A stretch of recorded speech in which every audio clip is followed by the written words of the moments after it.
Cuando recibí la noticia de que me había sido concedido el Premio Internacional Carlos Fuentes a la creación literaria en idioma español, pensé, y así lo declaré entonces, que los astros se habían alineado de manera propicia en mi favor, como ocurre tan pocas veces en la vida. Y es que no podía aspirar a mejor conjunción. Un premio que lleva el nombre de Carlos Fuentes, para el cual propuso mi candidatura a la Fundación Internacional de Periodismo Gabriel García Márquez, cuyo primer ganador en la primera convocatoria hace 2 años fue Mario Vargas Llosa, y que se me otorgaba en el centenario del nacimiento de Julio Cortázar. Fueron ellos quienes me abrieron el camino de la escritura desde la adolescencia y quienes, cada cual de su propio territorio de la imaginación, dueños de una obra distinta y de un estilo distinto, ejercieron en mi generación, la que les siguió, un magisterio imperecedero. Y por si fuera poco, un premio concedido por México, que se otorga bajo el patrocinio conjunto del Consejo Nacional de la Cultura y de las Artes en representación del Gobierno de la República y de la tantas veces ilustre Universidad Nacional Autónoma de México. Mi paisano, el gran poeta de la lengua, Ernesto Cardenal, honrado también por México al abrirse las puertas de la Sala Mayor del Palacio Nacional de Bellas Artes a su poesía en diciembre pasado, decía que esta era su segunda patria, algo que yo puedo afirmar también con la misma convicción sentimental. Aunque nunca he vivido en esta tierra de continuo, una tierra de tan infinitos contrastes, donde los portentos de la realidad desafían tantas veces a la imaginación, han sido innumerables mis viajes a lo largo de 50 años, en cada ocasión como uno de esos personajes de Gogol que llega desde las estepas a las puertas de Petersburgo con el mismo asombro y alegría de la primera vez. Pero además puedo afirmar que México es mi patria literaria, desde que Juan Rulfo me enseñó que la desolación de Comala era también la de América Latina, repetida en el timbre de murmullos de sus muertos, desde que conocí la orfebrería que es la prosa innumerable de don Alfonso Reyes, desde que penetré en los laberintos de la poesía de Javier de Villaurrutia y de Octavio Paz, y desde que me hice de la amistad entrañable de tantos escritores y escritoras mexicanos, muchos de ellos presentes en esta sala, y he compartido sus mundos de invención. Y al recibir este premio representado por una escultura del gran artista y amigo Vicente Rojo, no puedo olvidar a los escritores y artistas centroamericanos que fueron acogidos por México, tierra generosa de asilo, cuando se vieron forzados a exiliarse por tantos infortunios como los han asolado en Centroamérica, persecuciones, golpes de Estado, dictaduras, intervenciones extranjeras y guerras civiles.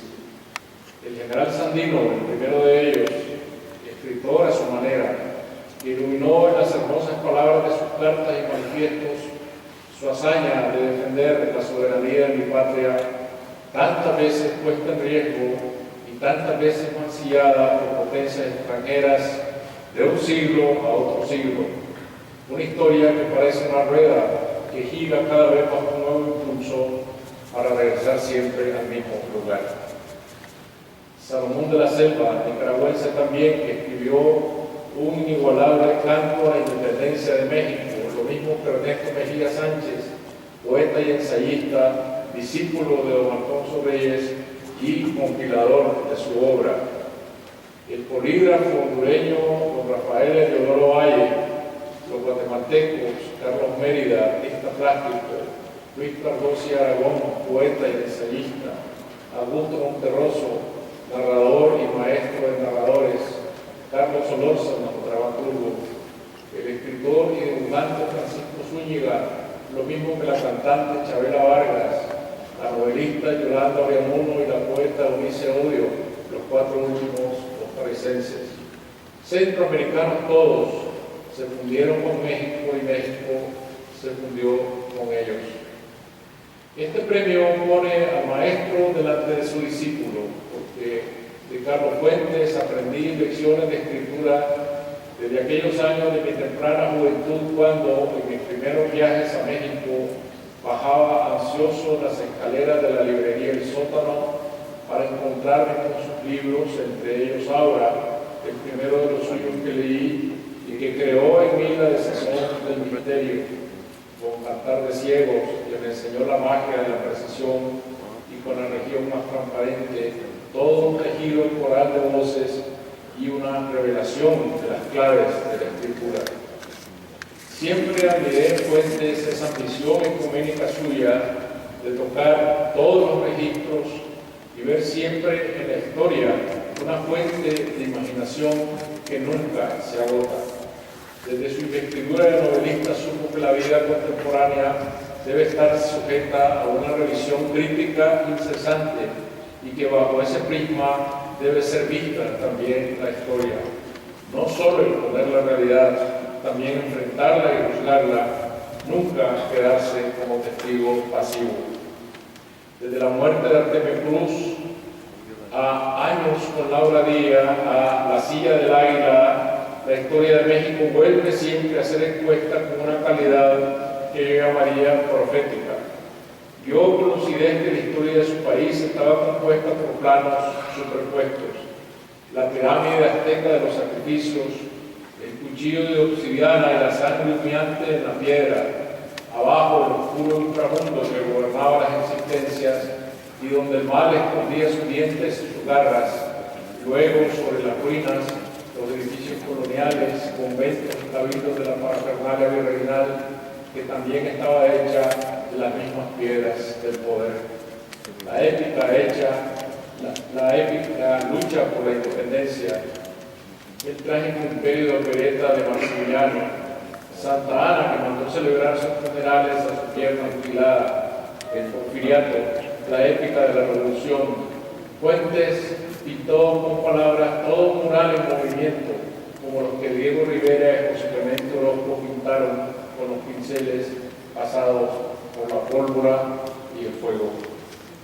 Pero al pintar la historia de México con los colores de la imaginación que nunca desprecian la realidad, pintaba también a América Latina y nos enseñaba en su visión ecuménica que somos un organismo vivo de vasos comunicantes, realidades compartidas, sueños y derrotas también compartidos, desilusiones y esperanzas compartidas, que nuestra identidad está en la diversidad. Porque tenemos una sola visión que se expresa de muy diferentes maneras en la misma lengua, que es una y diferente. Compartimos la múltiple exploración de temas en los que nos descubrimos, la multiplicidad del lenguaje, la experimentación como un desafío de la escritura, las maneras en que cada uno de nosotros como escritores asume la realidad de su propio país y convierte a la escritura en una permanente expresión de inconformidad y advertencia.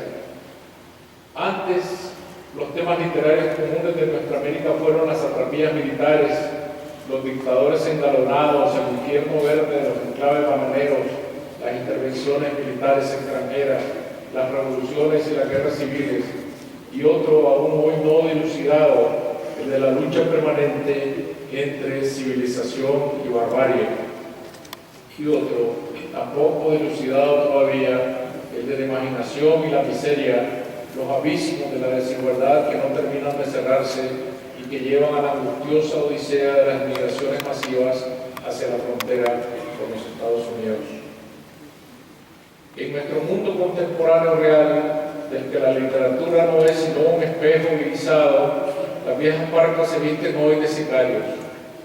Viste en su conjunto la normalidad de nuestra historia, es en el presente una macabra fotografía de cuerpos regados sobre un baldío, un titular en letras rojas sobre una masacre.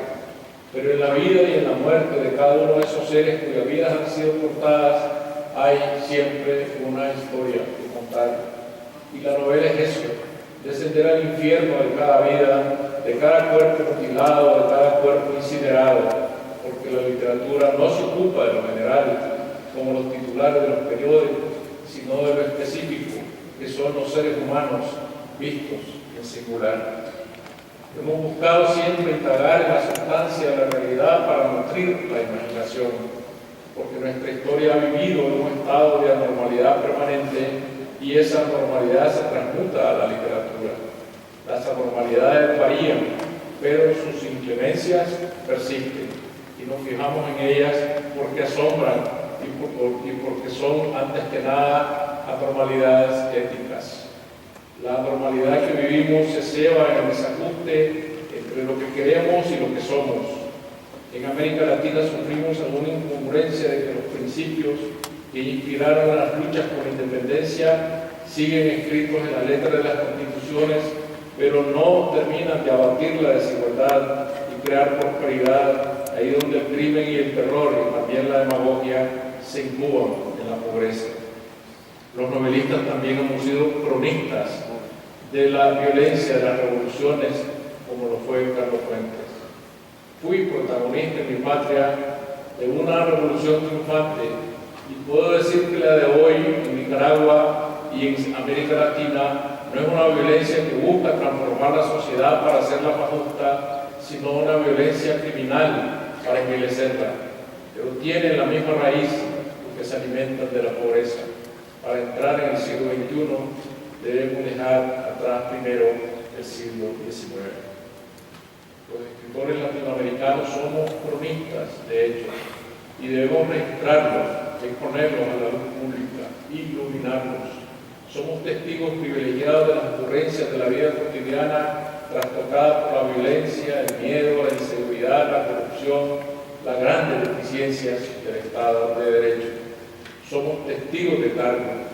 Mi oficio es levantar piedras, decía José Saramago. No es mi culpa si debajo de esas piedras lo que encuentro son monstruos que quedan al descubierto. El escritor no es otra cosa que un cazador de monstruos.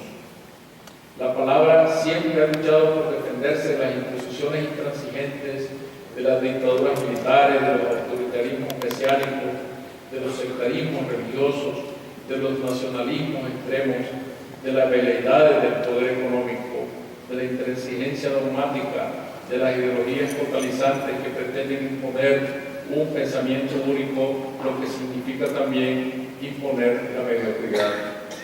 La literatura no existe para convencer a nadie sobre credos y propuestas ideológicas, sino para hacer preguntas. Cuando el escritor se expresa como ciudadano desde la tribuna que le da la literatura, su voz se multiplica porque es escuchada. Está ejerciendo entonces su primer deber cívico, como enseñó Fuentes, que es el de nunca callarse frente a las injusticias, las imposiciones y las ignominias. Puede ser que un libro no cambie el mundo, pero sí que cambie a quien lo ha escrito y que cambie también a quien lo lee, porque la imaginación tiene un poder soberano. Pero un libro debe ser para un escritor un territorio libre de imposiciones, libre de la cobardía, de la autocensura y al mismo tiempo libre de la pretensión de imponer verdades. La verdad siempre estará sujeta a revisión, porque las creencias externas se vuelven inmóviles y la inmovilidad significa la muerte, tanto como la homogeneidad del pensamiento. La creencia de que el mundo puede ser cambiado desde los libros es una arrogancia. Más bien, el mundo debe ser interrogado una y otra vez desde los libros. Es allí donde reside ese poder incesante y soberano de la imaginación.